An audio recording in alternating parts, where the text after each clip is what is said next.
what I have decided to do that after over 45 years, I just think that I'm going to take a little break. As of September 1st, I am going to retire. A big announcement this evening from former Norfolk State Athletics Director Marty Miller. He's going to enjoy some downtime, but don't think he's riding off into the sunset just yet.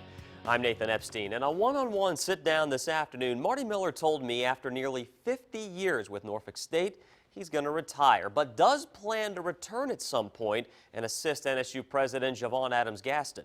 Miller has bled green and gold ever since he played baseball for the Spartans back in the 60s. He's since served as an administrator, a longtime baseball coach, and was AD for 15 years, from 2004 up until his last day on June 30th. So what does the immediate future hold for Mr. Miller? Here's what he told me. I just need to take some time for my family and for myself, because I have not had that over these last 45 years.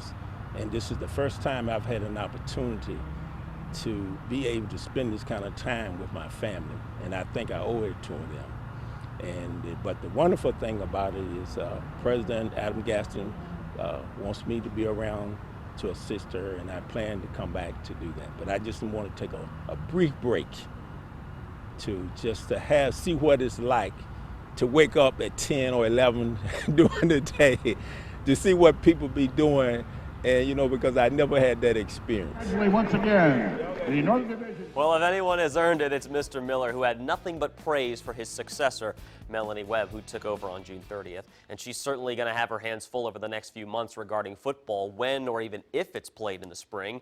And what about the future of the MEAC? Norfolk State's conference went from 14 members to just 8 over the last 2 years, and only 6 of them play football. 5 programs joined other conferences, and the other, Savannah State, went to Division II. Mr. Miller said higher-ups are developing a plan to keep the MEAC intact, but wouldn't go into specifics. And he had this to say about NSU's future in the MEAC. I think that Norfolk State has a future in any conference it wants to be in. And that's the way I feel. I feel we have a strong program, a strong institution, and I think we could be a strong player in any conference, whether it's MEAC or any conference. But right now, we in the MEAC, and I think that's where we belong right now.